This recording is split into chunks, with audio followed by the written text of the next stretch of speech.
sangat tidak suka terhadap hati yang penuh dengan hasad kedengkian.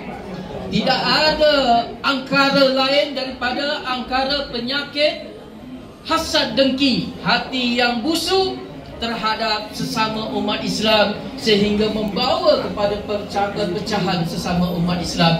Ini yang tidak disukai oleh anak Sayyidina Umar bin Al-Khattab Ibnu Umar radhiyallahu anhu.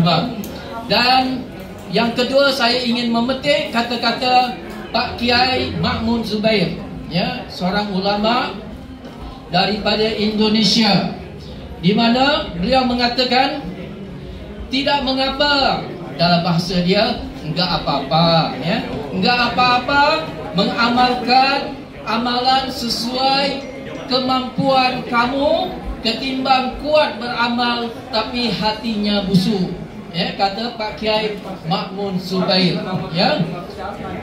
Apa gunanya kita beramal, ya, dengan sekuat tenaga, berzikir sebanyak-banyaknya, sembahyang siang dan malam, tetapi penyakit di dalam hati kita tidak dibuang.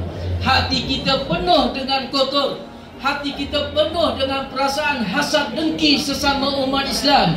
Hati kita ada di dalam dirinya ingin menjatuhkan sesama umat Islam, memburuk-burukkan orang Islam. Malah sekarang ini mereka berusaha untuk nak menjatuhkan maruah negara kita, ya.